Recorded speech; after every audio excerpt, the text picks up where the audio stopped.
come to the conclusion that the gift is the desire to pursue. Because there's a lot of people that can do stuff, but they don't have the desire to pursue it. And not just a desire, but a desire that's strong enough to where you kind of can't not do it. It causes you to persevere and work at it despite frustration or disappointment or discouragement. Welcome to the BoldBrush Show, where we believe that fortune favors the bold. Brush! My name is Laura Arengel-Bear, and I'm your host. For those of you who are new to the podcast, we are a podcast that covers art marketing techniques and all sorts of business tips specifically to help artists learn to better sell their work. We interview artists at all stages of their careers, as well as others who are in careers tied to the art world in order to hear their advice and insights. For today's episode, we sat down with Ginny Butcher, a Wyoming-based artist who fell in love with the natural beauty there, as well as the adorable cows roaming the pastures. She tells us about her artistic journey, which has been characterized by perseverance, overcoming internal doubts, and learning to embrace her unique artistic voice. She initially struggled with the idea of being a full-time artist, experiencing burnout and uncertainty, but eventually found her stride by remembering to take time away from painting in order to recharge. Ginny reminds us that the gift we have as artists comes from the desire to continue pursuing our passion, and not necessarily from being naturally good at drawing or painting. She also tells us about her artistic process, which involves careful planning, including creating thumbnails and studies before starting a final painting. And she emphasizes the importance of understanding fundamental techniques. She discusses her marketing strategy that centers around a weekly email newsletter that connects personally with subscribers, which has also helped her successfully build a career over the past 20 years. Finally, Ginny tells us about an ambitious project she's currently undertaking and her upcoming shows. Welcome, Ginny, to the BoldBrush Show. How are you today? I'm fine, and thank you for having me on. Yeah, thank you for being here. I am in love with not only your gorgeous landscapes, but your super adorable happy cows. I think they're so precious. They really represent that joy that we can get from just looking at the other creatures around us that we don't remember exist because we're so caught up on life. So it's nice to stop and look and enjoy that beautiful summer sun on the pasture with the cows. And yeah, I really love it. It's very wonderful. Well, thank you. I love painting them. Yeah, I've sometimes wondered why, but they're just so cute. they are. They are. Yeah, I totally understand that. Yeah, but before we talk about your gorgeous cows and your beautiful landscapes and all your awesome projects, do you mind telling us a bit about who you are and what you do? Well, sure. I'm Ginny Butcher, and I grew up in New Hampshire, and I moved to Wyoming when I was 25. The family I grew up in was very creative, but just it's just what we did. It wasn't like our work, if you know what I mean. We just were a creative family. And I wanted to be an artist when I grew up, like a lot of kids, but once I got out of school, I just never pursued it and really didn't pursue much of anything other than hanging around and a little of this, a little of that. And when I was 25, I decided to move to Wyoming uh, to see what it was like to live in the West. And my mom told me, because I was a little nervous about, well, what if I don't like it? And some of the best advice I ever got was from her when she said, just give it a year. Don't make any decisions till you've been there a year, and then decide if you want to stay or not. And that was like 45 years ago. So apparently I liked it. I actually love it out here. And when I moved here, I still did not pursue art, but I love the landscape. I love the openness out here. And I got married and had a couple of kids, and that was a rather terrible marriage. And I got divorced, and at the age of almost 40, I went to college for the first time ever. And I was going to pursue elementary ed, so I'd have the same schedule as my kids, but I had to have an art class to satisfy the degree. And when I got into the drawing one class, that was the end of the story. I was like, I can't pursue something I really don't like, which was the elementary ed program. And I had some instructors who really encouraged me to pursue art. So I did. And I didn't really pursue it full time until much later, but I had now moved back into that world of art, which I hadn't been in for a very long time. Made some really good friends, one of who we're still really good friends, and she uh, talked her neighbor into asking me out on a blind date after his wife died. And we're married. We've been married for almost 30 years now. So, and she and I have, of all the friends that we went to school with, she and I are the only ones that have actually pursued a career in painting. And that's been huge to have that friendship, and to encourage each other to keep going. Yeah. So that's kind of my background, I guess. Yeah, and it's great. It's great because it's one of those things where it was so obvious as a child, right? This was your path, that this was something that was calling out to you. And the whole world just always loves to set it back and impose itself on us and say, no, no, no, you can never make money with that, or you should be practical, or you should do something else. And then now, obviously, this is your career, you sell your work, you make a living from your work as well. And that's like, oh, so everyone was kind of lying a little bit. They didn't really know. Right. And I mean, everybody's different, but I was the kind of kid that, if they said I couldn't do it, I was like, all right, if I can't paint pictures and sell them, I didn't want to be an art teacher. I didn't want to do commercial art. And so I did nothing. I just did something else. So part of my career and history has been growing out of that and doing a lot of inner work to gain not just confidence, but belief that, hey, it's okay for me to do this and I can do it and I will do it. Yeah. Yeah. Yeah. And that brings up a really important point from that, which is that this career specifically, or any career that's very creative, I feel that it's one of those things that it inadvertently has the power to heal us Hmm. through so many of the false beliefs we have. And I think in part it's because when you learn to paint, or when you're learning to paint, because it's a continuous thing, you don't just like learn and then it's done, right? It's like forever. Right. Right. Yeah. But it's so much about learning to see Hmm. that I feel that it also kind of, spreads into other aspects of our life, where suddenly the things we didn't notice about ourselves come to the surface. And Oh, it's like, whoa, I wonder why that's coming up. And oh, that's funny. It kind of coincided with my breakthrough where I started to notice this one aspect of painting this specific subject, that I can now see more clearly. So it's such a deep lesson of seeing what we paint clearly, but also ourselves. It's so yeah. interesting. Yeah. It's so interesting.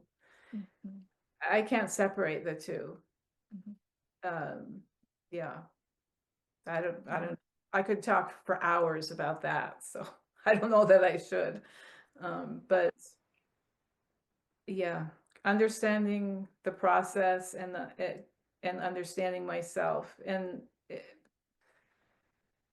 really finding the things that kept me from um, going forward in certain aspects. Like, there are obstacles. I have a book called The Obstacle is the Way. which I think I've read, and I don't remember, but I like the title because after a while I learned to recognize those obstacles as opportunities and not barriers. And the question became, what is this obstacle? Why is it here? And what do I do about it? Which is a whole different thing, a whole different approach from feeling like you just need to get that thing out of the way. It's maybe it's not really something that needs to be gotten out of the way, but something that needs to be climbed over or gone through or something. Yeah. So that's been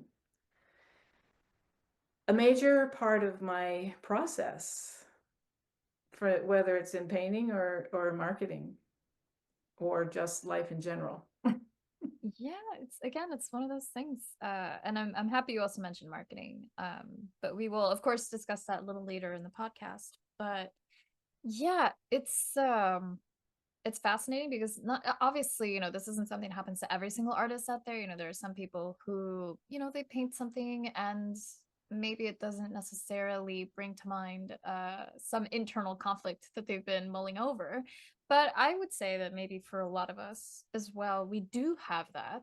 And it's also about having that introspection and that awareness of Mm-hmm. these things that come up because oftentimes, you know, it's one of those things where it's such an internal almost battle, I could say. It depends. Sometimes it feels like a battle, sometimes it feels like something like a friendship, it really changes, but it can really make or break you, but also a good painting. I feel like the hardest paintings can sometimes be the best ones because we can Yeah, look at it and be like, ah, yes, I remember that breakthrough. And right, yeah. right. Yeah, for me, one of the most helpful things has actually been to realize how common the war of art is for many artists, that there's this real internal struggle, especially when you're alone. Usually most of us are working alone, spend a lot of time alone, and we like it, but we can sometimes be our own worst enemies if we don't realize there is actually this internal dialogue going on sometimes that we have to recognize for what it is and realize we're not alone in experiencing that. And so in our aloneness of our practice, we also need the balance of fellowship with like-minded people, um, so that we realize, oh, we're not actually alone in feeling this way. Because that's when you can just feel like you're nuts or you don't fit with anybody, because most of the people around us really don't seem to deal with any of that. And it can make you feel like, I don't know, you're just kind of weird or you don't belong or whatever. Um, so I have finally found a balance between savoring and making the most of my like time in the studio or time outside painting where I am alone, but not neglecting getting together, whether it's on FaceTime or on the phone or in person, whatever way, getting together with other artists who have a similar understanding of that, because not all artists do. I mean, there's a lot of people out there with artistic talent who enjoy it but don't really pursue it. And I hung around with a lot of those people for a pretty long time, and it actually was hindering me um, in moving forward, because there was this sense of none of them were interested in doing any of the things I was doing. And I was always trying to encourage them to, you could sell your work on a website, all sorts of things, or try this kind of thing or that thing. And so it actually had a hindering effect on me. And when I had to leave, I just had to leave that situation, and found some. I didn't need a lot of people, to just one or two, who are on a similar journey and who have a passion to get better, because that's really one of the driving things for me. Is I'm always wanting to get better, to learn more, to practice more, to um, just learn new things, learn another way to do something. That kind of keeps me going to some degree. And I like to share that stuff too with people, with other artists. Yeah. Yeah, totally. Yeah, that's a typical saying of you should surround yourself with the people you want to be like or who Yeah. reflect to you, the goals that you have, right? So I think those old friends could have benefited from being around you instead of the other way Right. around. Um, Right. but that goes to show too that, there comes a point where it's like, well, I don't feel like I'm surrounded by people who are, and not to say that they can't be friends, but it's Right. easier and better to surround yourself with someone more inspiring or more supportive or more encouraging, because that can make such a big difference. Again, I since it's such a lonely huge. career. Mhm. Right. And the thing to I mean, it took me a very long time to realize what was happening. I mean, I've heard all of that stuff, but I didn't really realize what was happening in my own life. And that kind of goes back to the introspection, the inner struggle thing, and growing out of. I think it's a maturing process, really, and it takes a lifetime, and not everybody manages to be on that journey. And that was huge for me. I did not realize that everybody wasn't interested. I was like, come on, come on. I've spent a lot of my time trying to get people to come on, but yeah, not anymore. Yeah. There comes a point where it's better to apply all that wonderful supportive energy to yourself Yeah, and to the people exactly. who do respond. Yeah. Much better. Um, yeah. And then you mentioned something that, kind of, it's so interesting how, like I said earlier, sometimes that obstacle, like you mentioned, that obstacle that is in front of you in a painting is almost like, I like to compare to like a prism, right? Where like you can move it around and it's one problem, right? And you can move it around. So in the painting it looks like in this direction, but then in your interpersonal relationships it changes, and it's without realizing the same problem that's coming up, and it's holding you back in your painting and in the interpersonal world and maybe in your I don't know, in your relationship with yourself, right? It's so Right. fascinating. Yeah. Yeah, it is very. Yeah.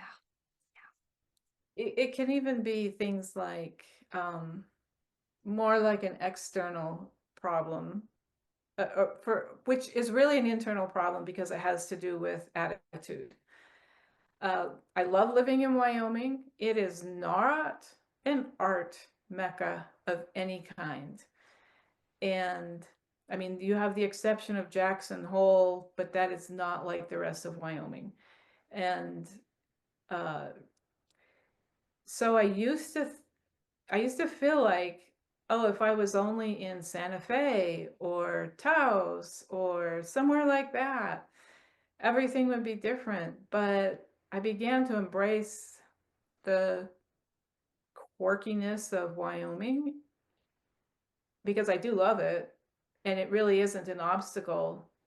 It's actually an opportunity for me to make the most of in my art, in my painting, which is kind of where cows come in, and landscapes. And finding the things that I absolutely love about it here and developing that in my paintings, really seeing what I have. I feel a little bit like Dorothy in The Wizard of Oz, like there's no place like home.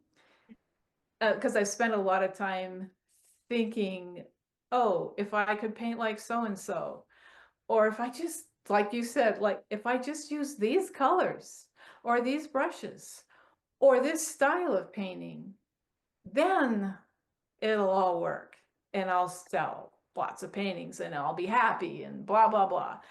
And it's only very, very recently, like, I hate to say it, but really in the last year, that I have kind of like come home to my painting, the way I paint, who I am, stop chasing being like somebody else. And that happened because I had a show at the college that I graduated from, which I graduated almost 30 years ago. So that was kind of fun to do this solo show there in their brand new art building. It was really quite amazing. And so all my paintings were gone from here and they were at the show and the walls were bare. So I dug out some of my mom's paintings that she had done, not when she was in art school, but after all of us kids left. So she hadn't painted for a long time. And they were, I just had them because they were my mom's, but I did not love them, which is why they weren't out. But I put them out and I, I began to fall in love with them and I could see similarities between her work and mine. Not a lot of similarities, but just a few specific things like the way she did tree branches or something. And I I just went through this whole thing of, oh, I used to really not think she was a very good artist. And I really didn't like that my stuff looked like hers. Um, but it does.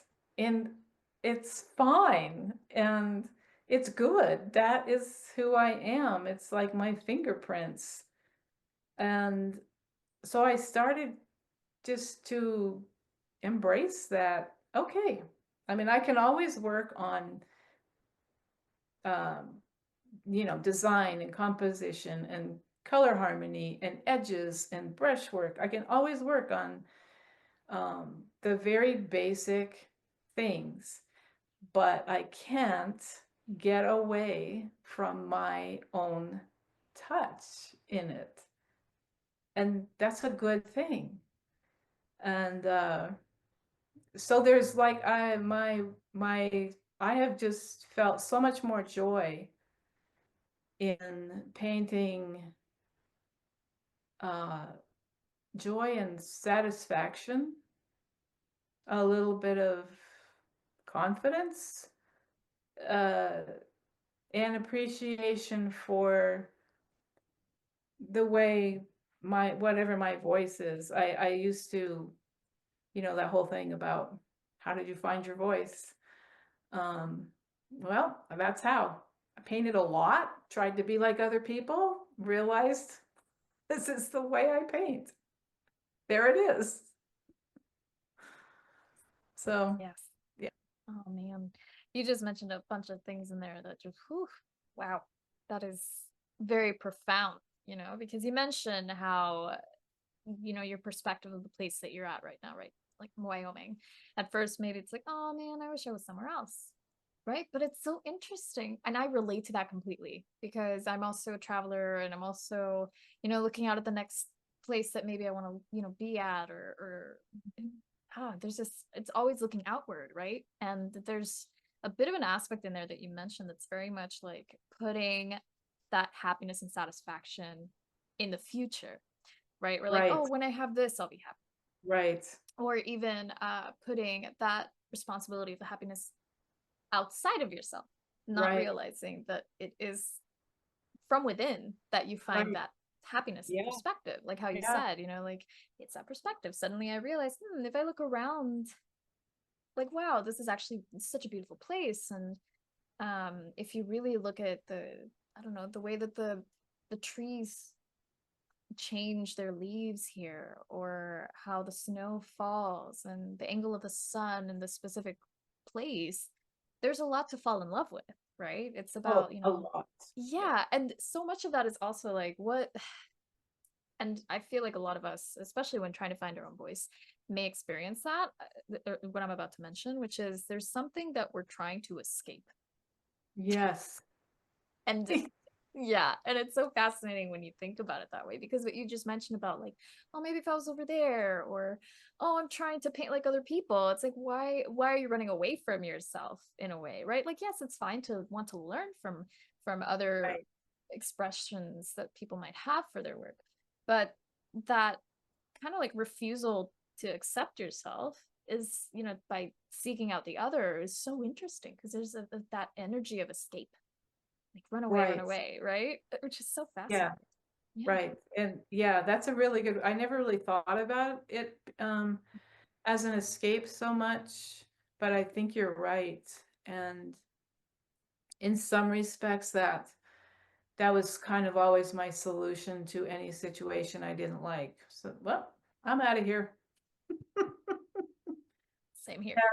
Same here. So yeah, that makes total sense that that's what I was doing when I was chasing being like painting like someone else. And I had this crazy notion that um when I did, I would have arrived, you know. No, no, Yes. no such thing. No, I will not ever arrive. And Yes. I don't really want to anymore. Mhm. Because I love the journey. I love the process. I love being challenged and trying to be better or learn something new. It's so much more enjoyable taking that thought of then I will have arrived out of it. It's kind of replaced with, well, let's see what will happen if I do this. That's sort of the thing about painting those statues in Cheyenne is well, I don't know. Let's see what will happen. Yeah. The as they say, and it's really interesting because it's one of those things that makes kind of no sense when you first hear it, but then as you live life, you're like, ah, I get it. Which is the destination is the journey, right? Yeah, Like there's right. It just it's takes just, so yeah, long to learn it, though. It's crazy. it does. It's all that stuff is true, Mhm. but I don't know. It takes a long time to learn that it's true. At least it has Does. taken a long time for me. Yeah, Never sometimes, like and sometimes never. we think we learn it, right? Right. And then we revisit it and we're like, oh, I Yeah. get it again in a deeper way, right? I feel like a lot of life is also just revisiting all of these Yeah. these things that we think, oh yeah, I get it, I get it. Kind of Yeah. like in painting too, right? We might be Right. like, oh, I get the fundamentals. Yeah, those are easy. And Right. then suddenly you realize, wait a minute, I need to revisit the fundamentals. Yeah. I Yeah. feel like it's always about the fundamentals. That's kind of what the point I've gotten to is it's it's just a repetition of the same things that we learned early on, and you don't really progress past those. And if you think that you're going to progress past those, you're probably heading for trouble because they never stop being the foundation of whatever you're painting. And that for me, that kind of also takes the pressure off. I used to hear a lot, and I'm sure other people have, about being original, which I haven't heard so much about it lately. But oh my goodness, I used to feel like, well, I'm trying to be original, but I don't know how to be original. And at some point I thought, well, that's foolish. None of us are original the way, at least the way I was thinking of it. Everything kinda has been done before. and we're going on the shoulders of the people before us. And we don't have to be original. We just have to be ourselves and and you know, just keep practicing the fundamentals, and that's just the way it works. Yeah. Yeah, totally. And what you just said reminded me of a quote I really, really love by Alan Watts. He had this really interesting way of he was trying to explain the self trying to get to know the self. Kind of like how that, oh, I am trying to be original, right? Which is, it's a little bit similar in that it's like the tip of your finger trying to touch itself. It can't, Yeah, right. right? Like I'm just trying to touch the tip of my finger with my own finger, not the other one, of Right, course. right. So it's one of those things that you just can't, you can't You go, can't. you can't, you just can't, you know? Yeah, yeah, Yeah, yeah. But that's how it is, and I'm really happy that the whole originality thing has kind of died down because I feel like that was very much a kind of like a philosophy that was started, by the modern artist movement, where right. we had Jackson Pollock and we had all of these artists trying these new ways of expressing what we would consider new, right? Which Mhm. there's a lot that goes into that, but if it's already been done, it's like, oh, you can't do that anymore because that's already been Right, done. It's like, but right. then who's deciding What do you that? do? Yeah, Yeah, exactly. You can't do anything then because right, there's nothing new under the sun, right? As they right. say. Exactly. So I love that you mentioned that it takes the pressure off because it should. There should never be any pressure Right, because your paintings will always be yours, right? I'll see a Ginny Butcher and I'll be like, that's a Ginny Butcher. Even if right, it's the same exact landscape that someone else painted, I can tell it right, apart because it's like your handwriting. It's right. not something you can instinctively decide. Like, oh, I decided to paint like this. Like, no, it happened. That's Yeah, how it is. yeah, Yeah. exactly. Yeah. Yeah. Yeah.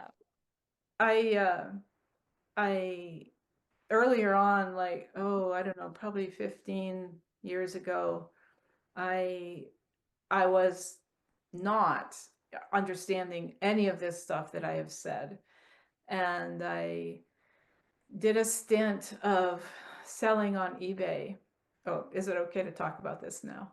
Yes, of Okay. course. Yeah. Um, and I had read an article by Jack White in Professional Artist magazine, and he had done an experiment where he made up a character, painted, and sold them on eBay at auction just to prove that you could make a living selling paintings on eBay. And he had a, like, he just outlined exactly what he did. And I'm like, I'm going to do that. I am going to do that. So I did everything that he said, and I had my studio all organized. I had uh like I had a shelf with each day's painting on it, and I had a selling and mailing and everything. I just had it very organized, which worked really well. And I did it for a year and a half. So that was over 200 paintings they were small, but it was over 200 paintings that I painted and sold. And I woke up one day after about a year and a half, literally woke up and said, I can't paint. Who am I kidding? Who am I fooling? I can't paint. And I didn't. It's like, I'm done. Never again. I can't do this. I don't know why I thought I could do this. And so I decided to start a menu planning business, which I wholeheartedly launched into. And the reason I wanted to start that was because when I was painting, one of my problems was always, oh man, what are we going to have for supper? So I thought, well, that would have been handy. And it was kind of before all the meal service things that we have now. And so I spent 3 months researching meals, making meals, photographing meals, developing a pantry list and a shopping list and a beautiful website and a subscription plan and all of this stuff. And I had so much fun.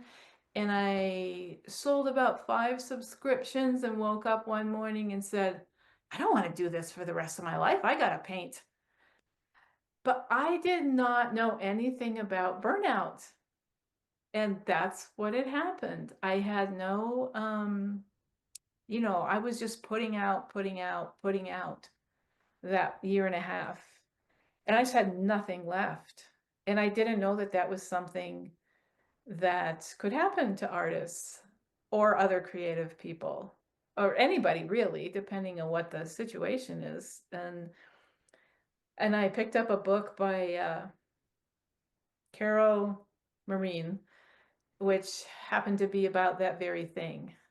And because it had happened to her, although she didn't start a menu planning business, but there was some good advice about avoiding that. And since then, I have gotten to the point when I can feel that kind of starting to happen.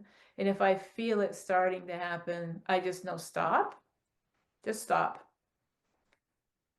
Go do some other stuff. And usually it's for a few days. I mean, I don't have to leave town, but I just leave it. Just leave it, go do some other things, cook. I don't know, just do whatever. Just don't do the art. Really, I got to get filled back up.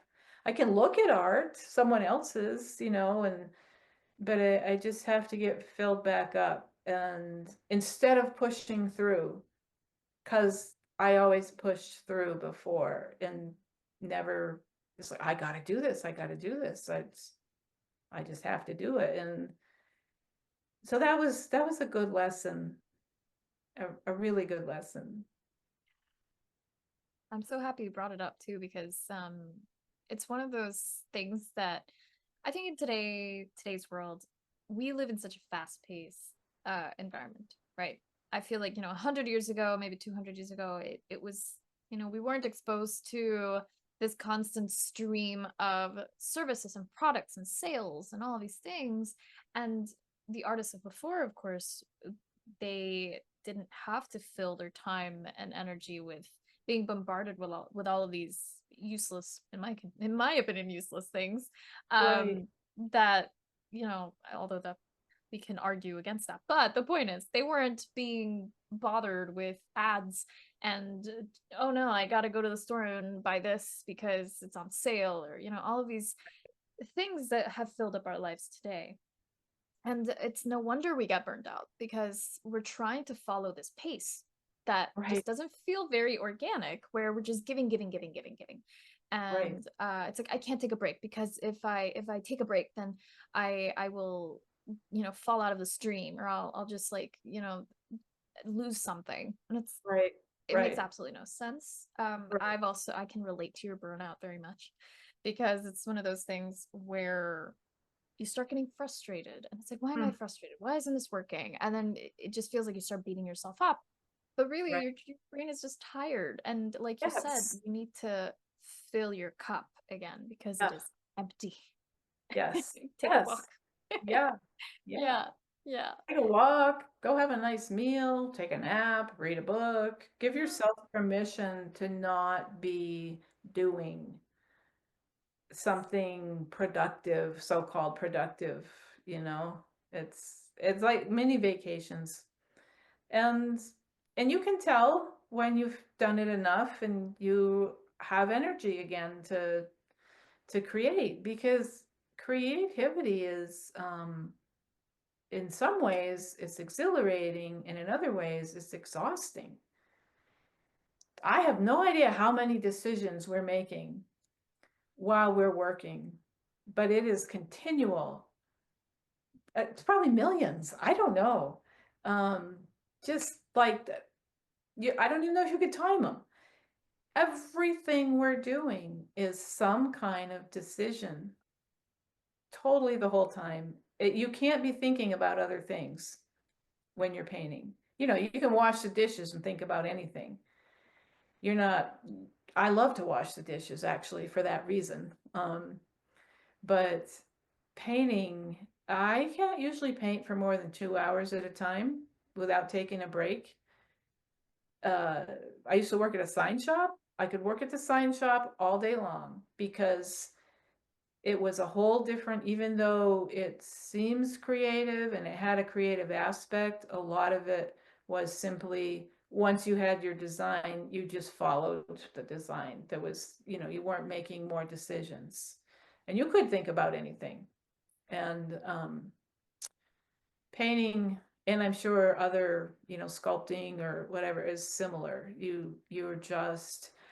It's like your whole being is going into what you're doing. And that's people, I know people who don't paint, every once in a while I'll tell them I'm exhausted, and I know they're thinking, you were just like in your studio playing for 2 hours. How could you be tired? Oh my goodness. Yeah. Yeah. Yeah, exactly. It's so true. And it's one of the reasons why I'm pretty sure the book that you read as well, recommends having other hobbies or other tasks that you do that fill your cup in a different way. And now that you mention it, that probably explains why one of my hobbies is actually knitting, because Oh you yeah. just buy the pattern. It's Yeah. like, I like this color, very simple decision there. And you Yeah. just follow the recipe, quote unquote, Yes. right? That Yeah. someone else has already tossed Yes. and toiled and worked through for maybe months, maybe years to make work, right? And Mhm. then voila, you have created something, and I can knit and not think, right? I can knit and listen Right. to a podcast or listen to an audiobook or Right. just listen to music. Right. And that gives my brain a little break. And then suddenly, after a few days of knitting, it's like, okay, I'm ready to do Right. the other thing now. Yeah. Because I got that break, and I Yeah. got that time to step away from this thing that I felt like I was struggling with. And then once you're back at it, I don't know if this has happened to you. You're back at it, and suddenly you're like, it wasn't that bad. The Right. problem was not even Right. that bad. I Right. made a Oh, mountain out of a molehill. yes. Yeah. Yeah. Yeah. Yeah. I'm usually discouraged with that, with whatever I'm working on. And I have also learned to sort of delay judgment, or whatever you want to call it. Like just don't even think about it.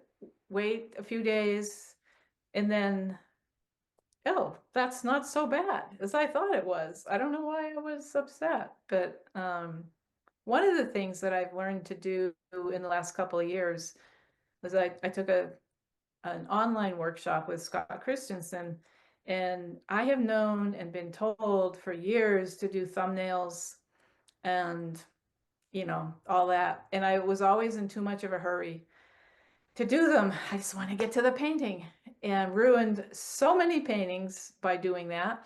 But he actually got me, convinced me to do the thumbnails and enjoy them. So now it's like, I don't do thumbnails and then go right to the painting.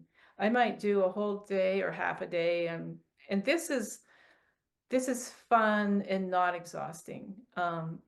Of doing different thumbnails from one reference, where I always start basically doing what I see in the reference, and I just use value markers, and I just use like 3 values, period. I don't have a lot, and big shapes.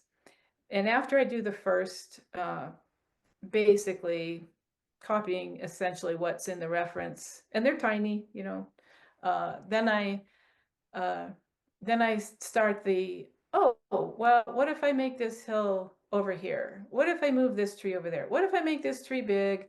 What if I try this? And that is fun and relaxing, and also productive, but not the same way that the painting is, because this also has no pressure.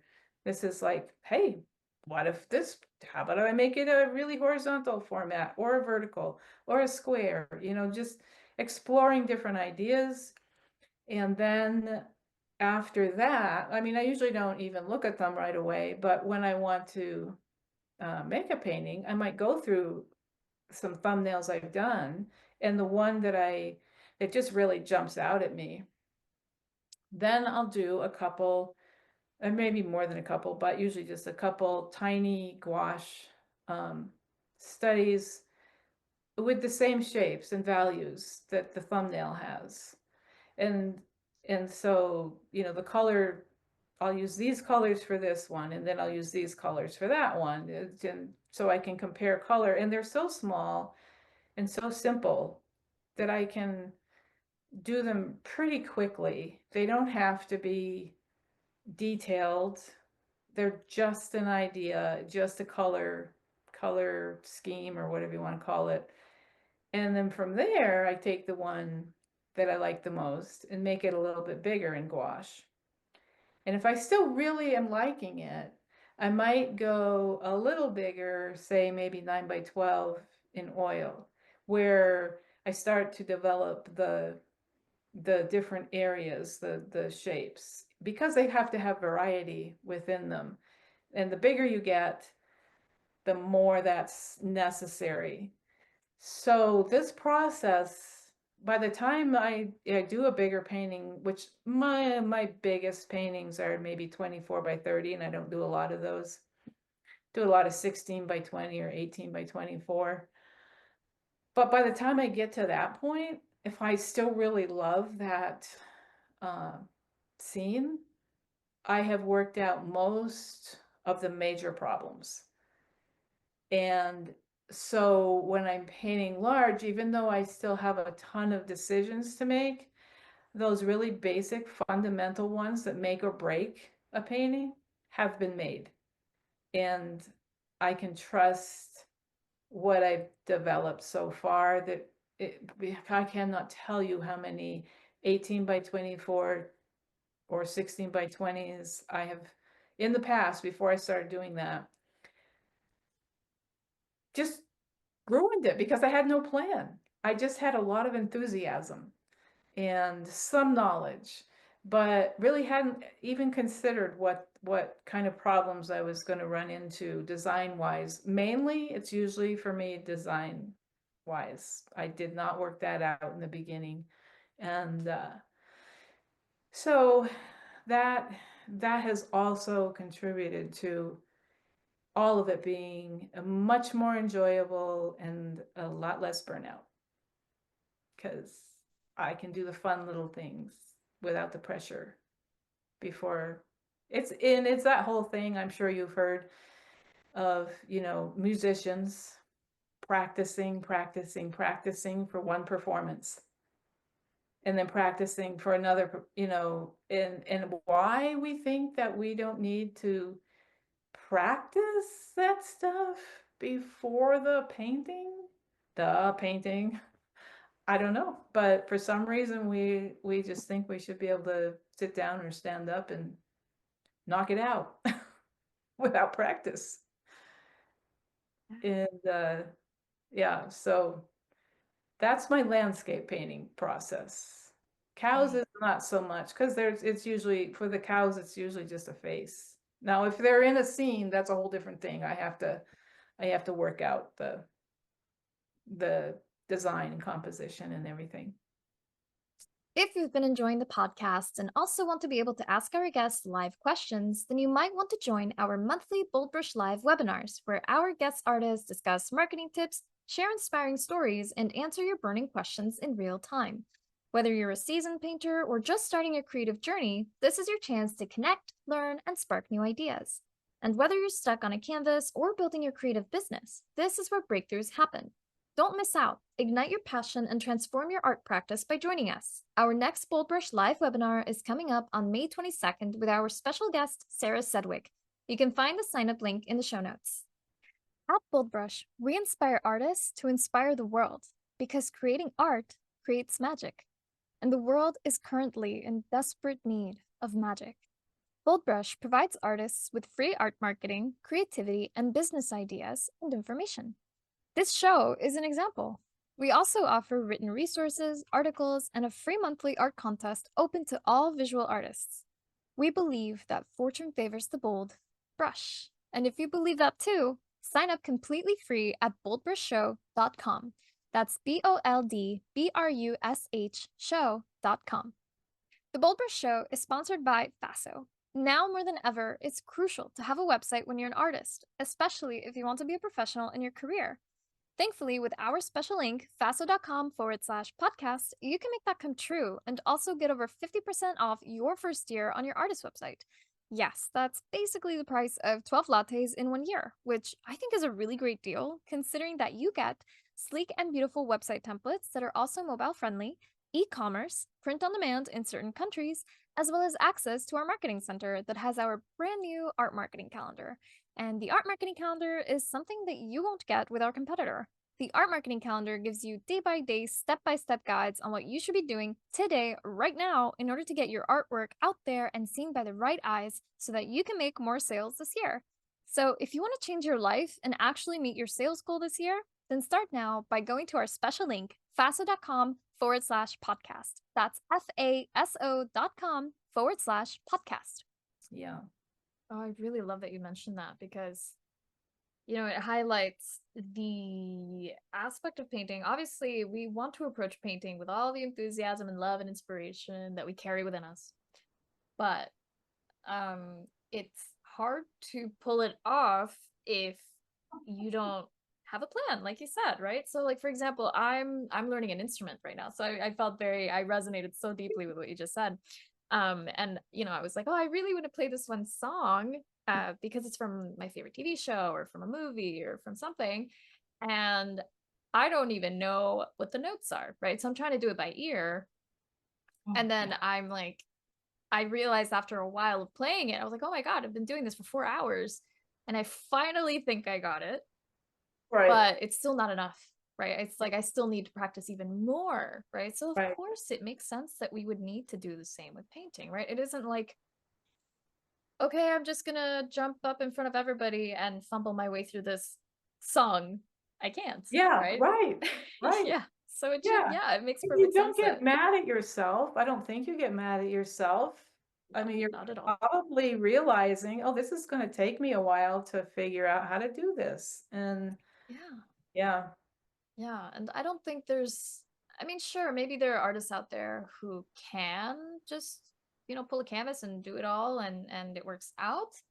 But Mhm. in part, I think there are two aspects of why it works out for them that are really important to mention, which is probably experience, like a lot of experience, Oh, and yeah. also sometimes, which is in my opinion the most rare, which is natural talent, which Right. I don't I don't personally believe in talent for that reason. I think it's actually extremely rare. And when someone calls someone talented, I'm like, they're just Right. extremely hardworking. And I Oh, mean, they're yes. still worth admiring, Right. but that is a lot of work and energy and just a whole lifetime of all of these things that have come in order to even produce a painting like this, right? Right. So it is important to highlight that yeah, it's okay to plan and to enjoy the process because Yeah. it is enjoyable. You're supposed Yeah. to kind of enjoy it a little bit. Yeah. I hope so. I Yeah. mean, we'd be really kinda weird if we didn't enjoy it.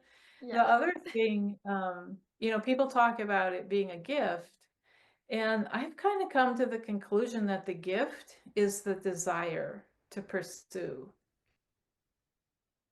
Because there's a lot of people that can do stuff, but they don't have the desire to pursue it. Um, and if anything comes from inside, like I didn't create it or come up with it, it's that desire to pursue. That's my kind of take on it is that's the gift. I don't even know about the talent part. Because, I mean, I had that desire as a child. I spent hours drawing. Nobody told me to draw. It's just what I did because I loved it. And um, uh, it's just always been in there. And if I had never done it again, well, nobody would know, you know? I mean, so the desire, I feel like that desire compels me. Like, um, I can, like that burnout. I thought I was never gonna do it again, but once I recovered, I had to paint, so, uh, I think the gift, if there's a gift, is the desire to pursue. Yeah. And not just a desire, but a desire that's strong enough to where you kind of can't not do it. Um, it causes you to persevere and work at it despite frustration or disappointment or discouragement. It's, yeah. Totally. Totally. It's so funny because the way that you describe it, there's a couple things that come up there, right? Which is one, I have actually interviewed artists who they themselves would say, I had no talent for this when I was a kid. Right. Worst drawings ever. Like if you looked at my drawings, you would think, wow, this kid would never make it as an artist. Right. But of course, right, that perseverance and that desire will always outdo anyone who's naturally Right. talented but doesn't put in the work. Right. Because they're not interested in it, right? Or maybe Yeah. it's like, oh well, it's whatever. And Whatever. that's fine. That's their path. And what matters in the end is, like you said, that perseverance. And the Yeah. fact that a couple things in there, like I'm gonna stop painting for a bit because I'm burned out. I feel like in part, and I don't know if you've struggled with this as well, but there's this creeping doubt that I think many of us might share, which is we just wake up one morning like you did and just say, maybe I'm not an artist. Maybe I'm just crazy and this isn't something I should be doing at all. And I feel like that's that inner doubt. I don't know if it's that seed of doubt that's been placed on us by the people around us, Right. or a fear that we have of like, oh, maybe we're not actually that good. We're not good enough for this. I should just give up, right? Which Right. sure we've all struggled with. But then Right. suddenly, like you said, we're back at it and we're like, I'm not giving up. Why would I do Right. that? Right. Yeah. Why would I do that? And one thing that I have had, and I don't know, I've never really heard anybody else say this, but I'm sure there are people that have felt this way, is I thought of myself as an artist from the youngest, I can't remember, whenever I was old enough to think about that. And I think, looking back, I think it was something I unconsciously understood it had something to do with the way I saw things. Like I can remember always noticing the light falling on something. Always. I can tell the time of year by the way the light falls. I mean, obviously other ways too, but there are certain times of year that the light looks a certain way. And I can remember noticing that when I was really little. And so I kind of in a way, which maybe contradicts what I said earlier, but uh, felt like I was always an artist, whether I was doing it or not. Except for that one day when I woke up and said, I can't do this. But I can remember thinking, even when I was in the depths of despair in horrible situations and feeling like I had nothing going for me at all, I remember thinking, well, at least I'm an artist.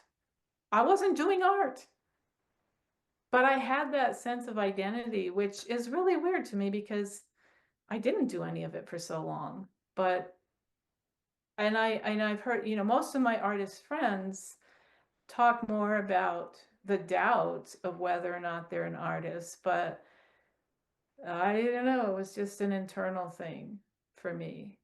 So, and it goes back to seeing things a certain way. And maybe a musician has that, even like they hear more than the rest of us hear. I don't know. But we definitely see things. Talent, forget about the talent. We see things that other people don't see. And it's, especially when you're young and you don't know that other people don't see it, it's just normal. Like seeing the way the light falls across a windowsill and the colors in the light and the colors in the shadow, and you just notice it. And that's part of our job, I think, as artists, is to show that to other people because they don't really see it. the way we see it, not just the way we interpret it, but they literally do not see it. When my husband looks at the mountain that's 20 miles away, it's gray. Or maybe it's green because it has green trees on it. But to me, it's varying shades of blue depending on the atmosphere. And it's obviously blue. It's obviously soft blue. Or, but it is not to him. But when I paint a picture and he sees that, he sees it, you know? And there's so much beauty around us. We were made for beauty. I think beauty calls us to more than what we see, more than what we experience, beyond ourselves. And part of our job is to help people feel that and see it. Yeah, I don't. So, anyways, I always thought I was an artist. Yeah, no, that's great. That's great. I mean, I feel like deep down, a lot of us do have that identity where it's like, yeah, of course I am.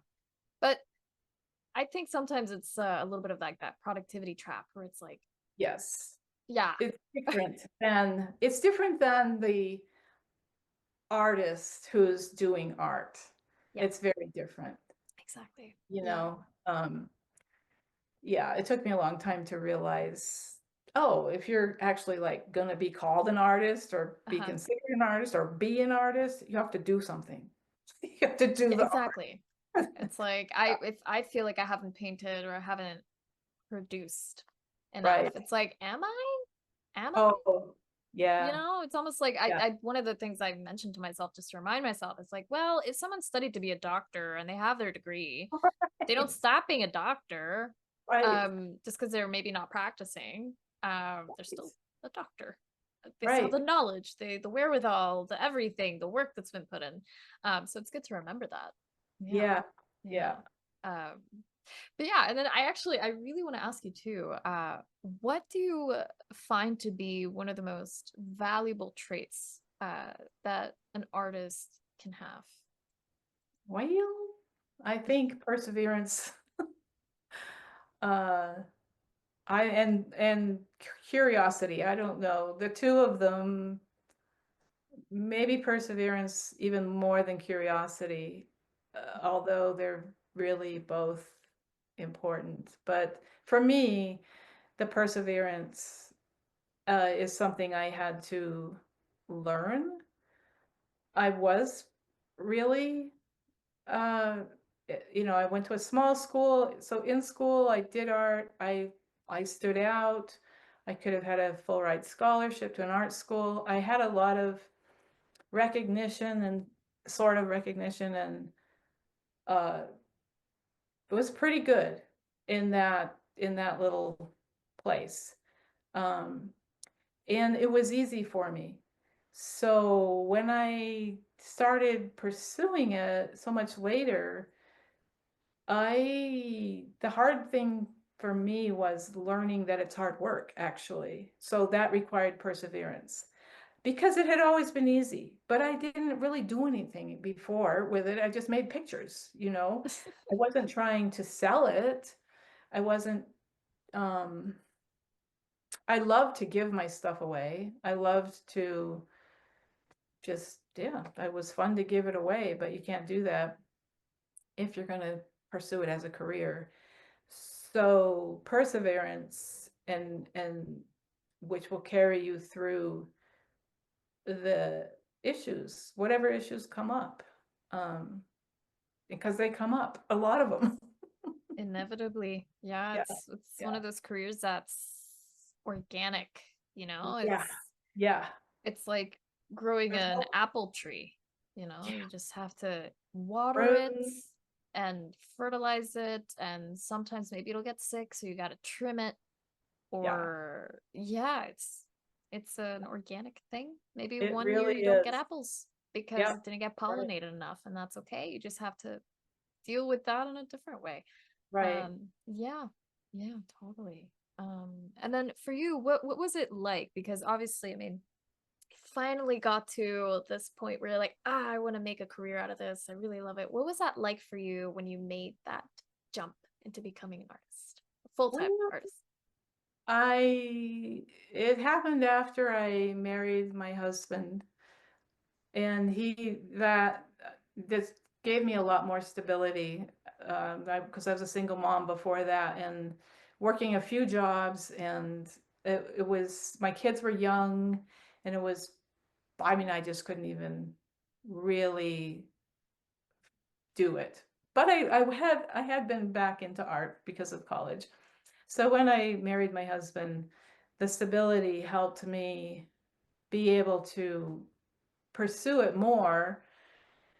And I've never been a person who intended to have a career. I mean, I wanted to be an artist, but I didn't think of that as a career. It's a lifestyle for me, you know? Um, and I So it was kind of, it wasn't like, oh, I'm gonna be a full-time artist and this is my career. It was more, we owned a business, and I did it some at the business, and I did it, I guess, part-time. And then we sold the business, and then I did it more, um, and started selling more. And then in 2015, my husband got hurt. He got bucked off a horse and tore his shoulder apart, and so we lost our income for like 9 months. And I remember thinking, all right, this is it. It's now or never. And I am going to give it everything I've got, uh, because I don't want to go be a greeter at Walmart. But, I mean, that's my alternative. And so I just jumped in. I was very determined, and way more successful than I thought I would be. So part of part of my journey, and I don't know if you'd call it an obstacle, but uh, I'm kind of like, I'm a little laid back, and money's never been a huge motivator for me unless it was like, oh man, I need some money. And then I will do whatever I need to do, sort of. I mean, I still don't want to go get a job, but so it was the pressure of losing our income that really motivated me to get more serious, because it was necessary. And I would say that's really when my main full-time artist journey started. So that was like 10 years ago. Um, and that's when I really started paying attention to my website and emails and painting more. And it was after the eBay stuff. So I had kind of learned about burnout and stuff. And it was fun. I enjoyed the challenge of seeing what I could do. The only problem was I had a really great year, but when the next year came and he was back to work, so the pressure was off as far as our main income, but the pressure was on because I felt like, oh man, I got to do better this year than I did last year. And that's a whole other, for me, that's a whole other thing that I have to disregard, sort of. Like, yes, I want to do better, but I got caught up in I'm failing if I'm not, uh, making these sales this year. And you mentioned something earlier about some years you get apples, some years you don't. And so, yeah, it's, and then at some point, I think it was in 2020, I had a show at the art museum in town, and I was looking back because I gave a talk, and I was looking back, and I thought, okay, I've been doing this for 20 years. I have a career. I didn't realize I was building a career. But yes, that's what it is. And it's organic.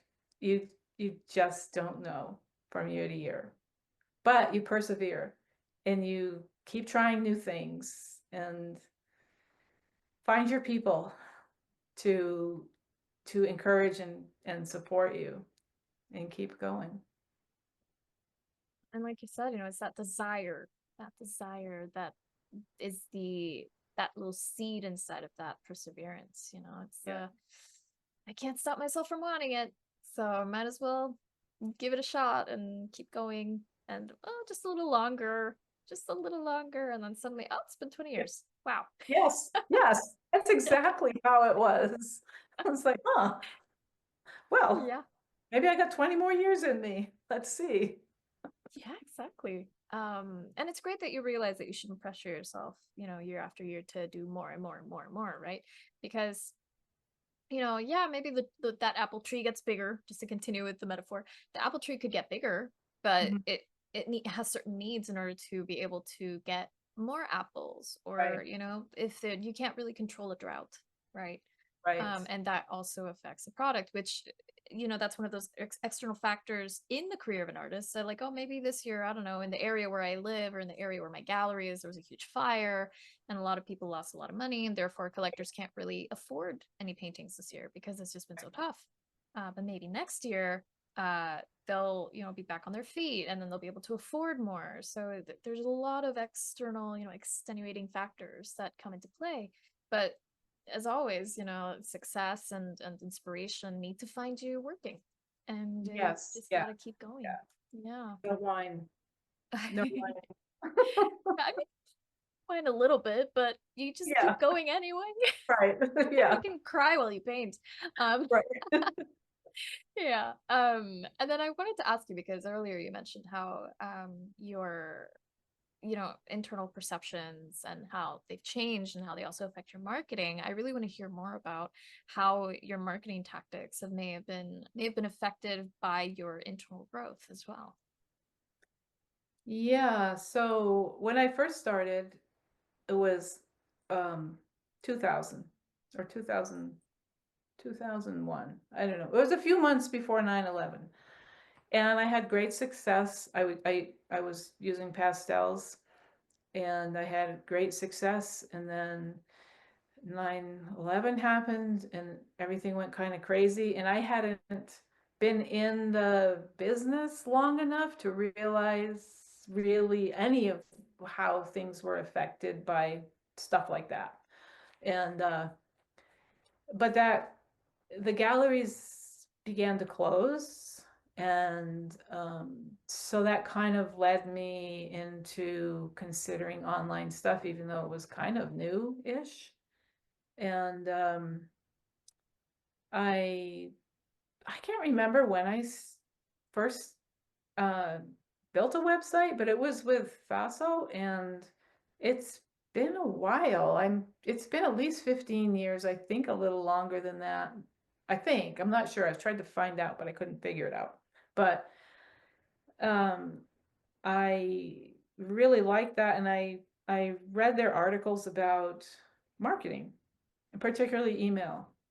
So email's always been one of my main avenues, and pretty successful. Uh, and then we kind of moved into social media stuff somewhere along the lines, but I think I did the eBay before that. I decided eBay was not for me. No, just not my thing. But um, and I know a lot of artists sell on social media. I have rarely sold anything on there, although I do, post things, and I've kind of worked in and out of, the whole how many times you post, what do you post, and all of that stuff. And I think a lot of us, me for sure, I could just do without it as far as my personal makeup, but I do it because it seems like you should do it. And I just do it in a limited way.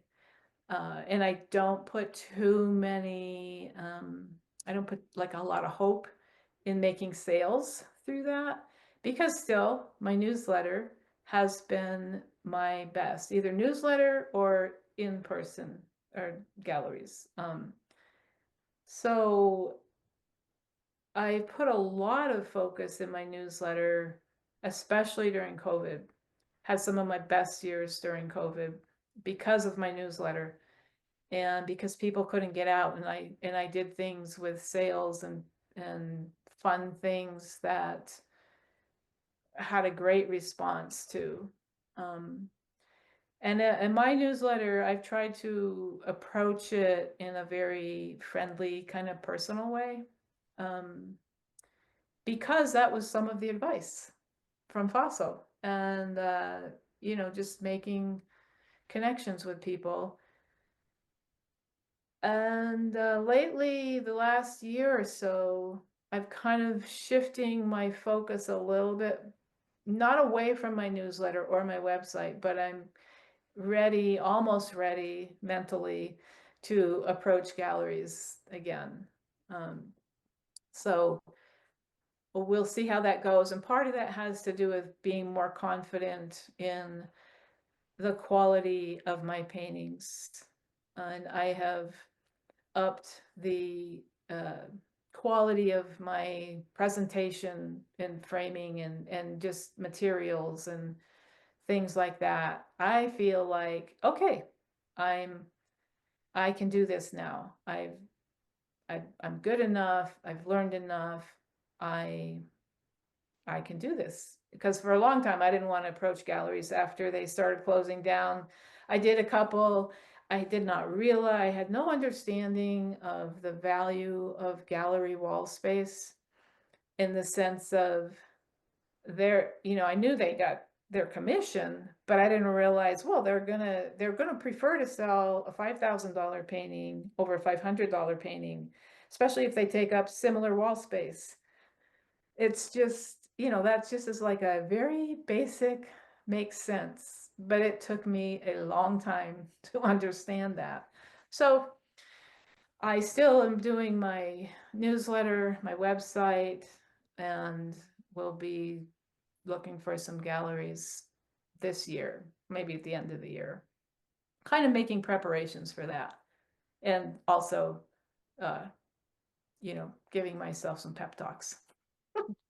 Yeah, it's again, it's that vulnerability Yeah. feeling of like, oh, I can get rejected and that hurts. But oftentimes that has little to do with the work itself. Yeah, Oftentimes it's or the quality of the work, I should say, as right, well. Sometimes it's just, well, the gallery doesn't isn't taking anyone new right now, or right, well, your work doesn't quite fit in with the type right, of work we sell. So that's why it's also important to look at the work that the gallery already sells and see how right, your work might fit in. And then the price range, like you mentioned. right. So yeah, totally. And Yeah. actually, I did want to ask you too, how have you collected emails for your newsletter? Have people just found you randomly online, or have you also, met people and then they sign up? A lot in the beginning, I just signed up everybody I knew. Of course, I asked them. So that was my family and a couple of friends, which I've heard people say, oh, but I only have my family and my friends. And I always say, well, do it. If nothing else, you can practice sending emails, sending newsletters, writing newsletters, and they're not going to reject you, or you don't have to feel too worried about it if that's you're just sending it to your family and your friends.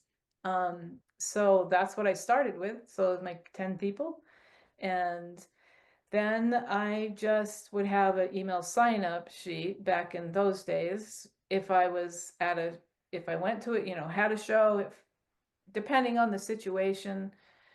Sometimes when I was really feeling outgoing, if I always had business cards with me, so I would hand those out if it came up.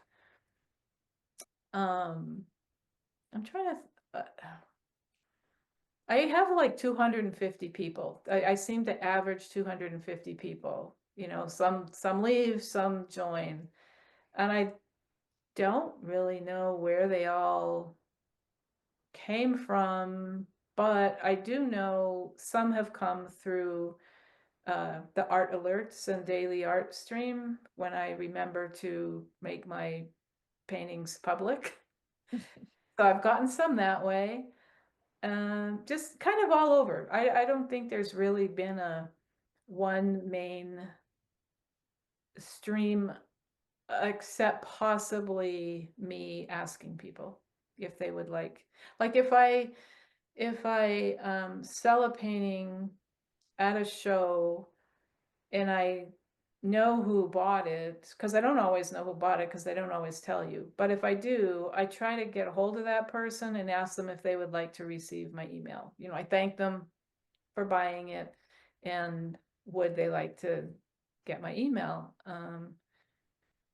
And boy, a lot of my people have been on there since a long time, 10 years or more. And they write back to me, you know, which is fun. Not all the time, but sometimes. And I do studio sales. So I think I got some people when I would post that I was going to have a studio sale, if I posted on Facebook or something like that, and say, you know, sign up for my email so you can get in on it. And I have changed where when my studio sales are only for my email people. Um, and that's one of the perks of getting my email. Yeah. So does that answer the question? Yes, it does. Yeah. Because it's one of those things that like it feels almost like mysterious. It's like, oh, I have an email newsletter and I have people on there. And it's like, but where did they come from? You know? Right, Yeah. right.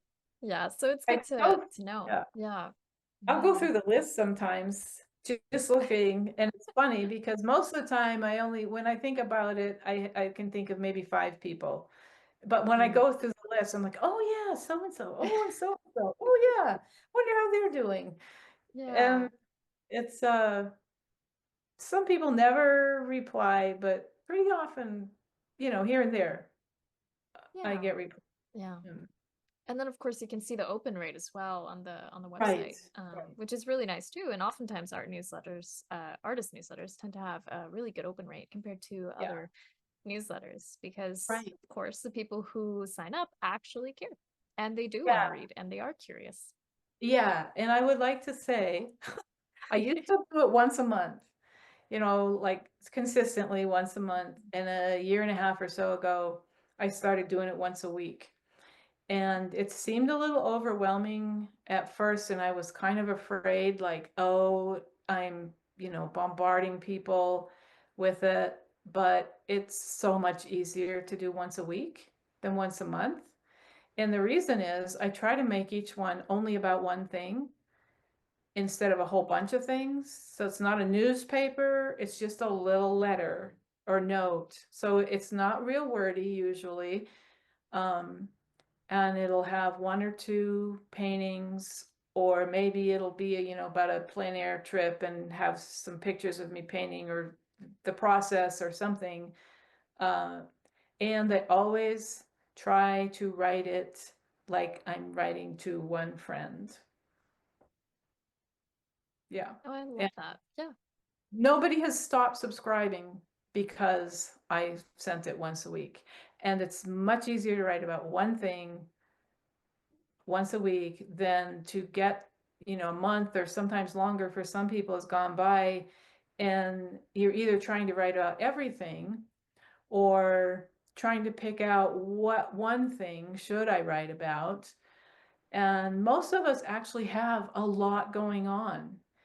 And a short email once a week with some pictures and a friendly, hey, what's going on, you know, people like it. And I can actually do like 4 or 5 drafts at a time if I know what's coming up.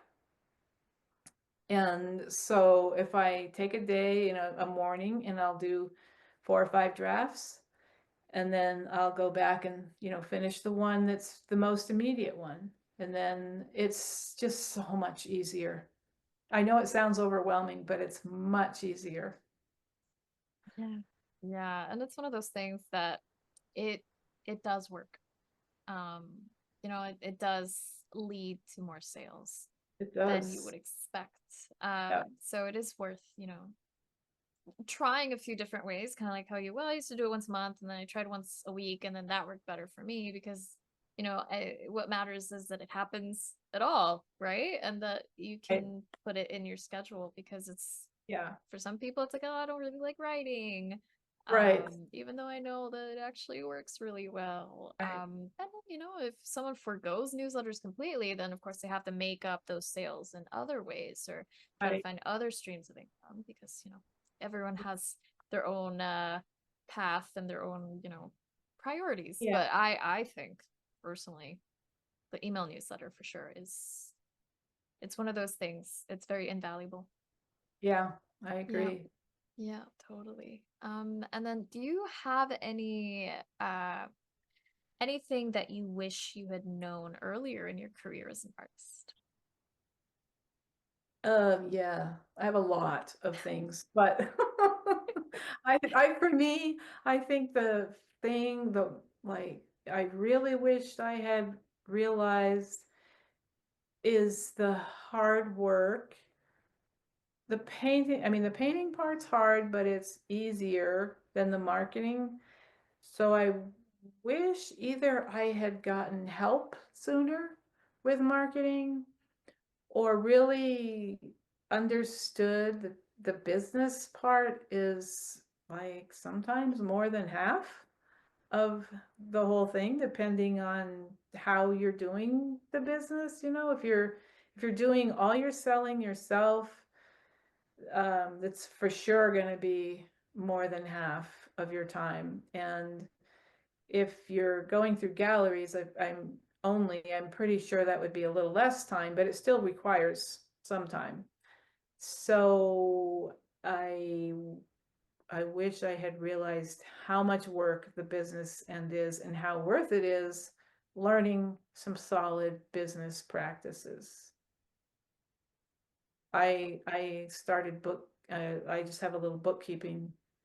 I think it's like a bi-weekly bookkeeping thing where I record all my expenses, all my sales from week to week so that at the end of the year, it's on one page.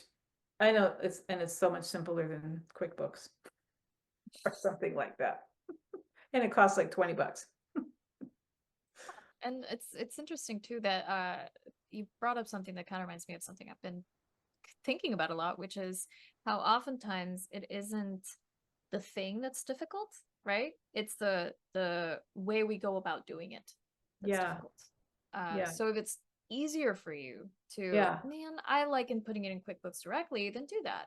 But right. if it's easier for you to just jot it down on a paper, put the date, put the receipt there, and just like leave it there, Yeah, then that works for you, right? That's right. Just it's keep those receipts in one spot. I yeah. have envelopes for every month. My monthly receipts go in the envelope for that month, just in case. And Yeah. and I try to write in my book every week, like Mondays or something. Yeah. Yeah, exactly. Having a system is what Hmm. really Right. makes a huge difference because I I don't know how many times I've avoided doing a task and it turns out it's a 5-minute task and the way that I thought I should be doing it was harder than how I could have done Right. it. Right. Right. Yeah. Yeah. And then do you have any final advice for someone who wants to become a full-time artist? Yeah, I would say find a mentor or a group who also is doing that. Just find some people who can help you along the way where you can brainstorm together, network, just support, encourage each other, and um, yeah, find the help that you need to do it and the support you need to do it and do it as you're able. I mean, it's so different depending on your age and where you are at in life. I mean, if I was starting out and of course knew what I knew now, I would just do it.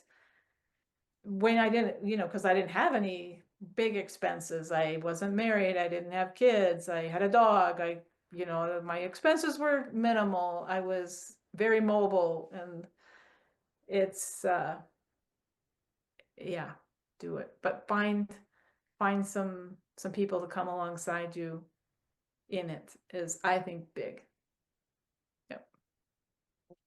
Totally. Yeah. And don't be afraid to ask for help. Exactly. I think we try to go about it alone because it's like, no, this is all me. It's a lonely thing. But it's like, does it have to be though? Does it? Because I'm sure there are people out there who care enough about you Oh who yeah. will be more than happy to help. I think there are a lot of artists who have been doing this. If a younger artist who wanted to do it and was serious asked for help, I mean, most of the ones I know would be, yeah, of course I'll help you. Most older people who've learned some things are more than willing to share it with any younger people who actually want to hear it. Yeah. Totally, totally.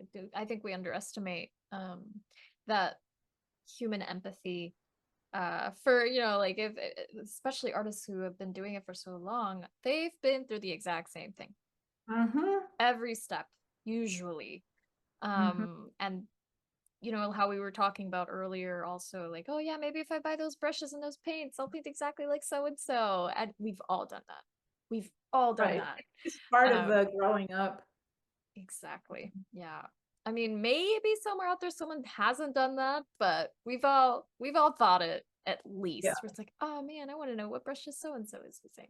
Because maybe that's how I'll be able to paint with like just like them, but user error comes in. Right. And then it's like, oh no.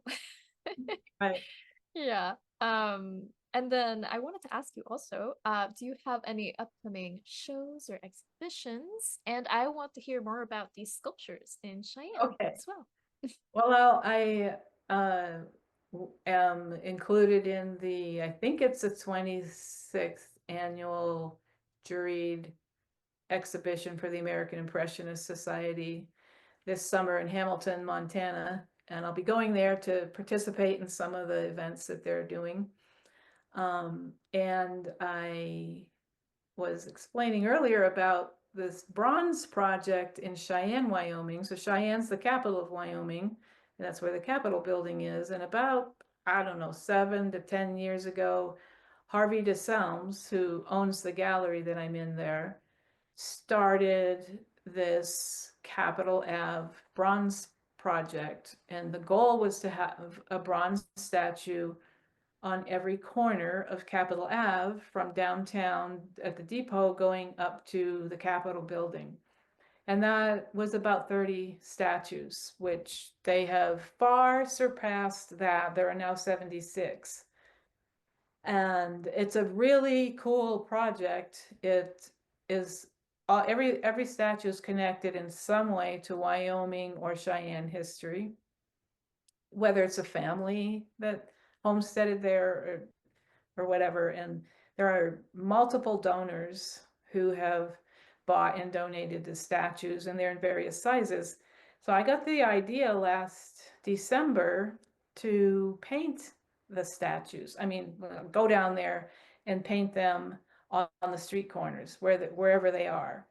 And I talked to Harvey about it. He thought it was a great idea. So I just started in April because we don't really have good weather in the winter to be doing that. And so I did 3 on the spotters of uh, or 2 statues and 1 of a crowd that was at a dedication for one of the statues. And they are 8x10s. So they're just plein air pieces. And I go down and try mostly to capture the statue and just hint at the background and finish them in the studio and then bring them back to Cheyenne. My goal is to do 20 to 24 this summer. I go down there once a month. So I don't know if I'll be able to get that many, but I allow myself about an hour just to try to get the gesture and the gist of the statue and the gist of the other surroundings before I go on to the next one, because the light changes and It's very challenging. Some of those statues are very intricate. Yeah. And bronze has, I mean, it's different colors, and then you have the light shining on it. So obviously that's different color where the light's hitting, and then you have the reflection also. And yeah, it's going to be a challenge, and I figure it'll take about 4 years. So my goal is to paint them all before I die. Great goal. That's a great goal. And yeah, it's a wonderful challenge to put on yourself as well. And it ties in a little bit to what we were talking about earlier, where you can see the beauty of the place where you are, right? Which is you're I showing your appreciation also by painting these statues that are about the history of Wyoming, Yeah, yeah, and just giving back in a way because you're documenting them, right? yeah, right. Yeah, yeah. And then if someone wants to keep up with this project of yours and they want to sign up to your newsletter, where can they go? So my website is www.ginnybutcher.com, and you can sign up for my newsletter there. And they can follow me on Facebook, which is Ginny Butcher Art. And then on Instagram, it's ginny.butcher.fine.art on there. And I think that's it. I have work at the Selms Fine Art in Cheyenne and at Rich Haynes Gallery in Park City, Utah. So great. Well, thank you so much, Ginny, for this wonderful, mind expanding conversation. It's been Thank great. you, Laura. Yeah, of course. I really enjoyed it. Me too.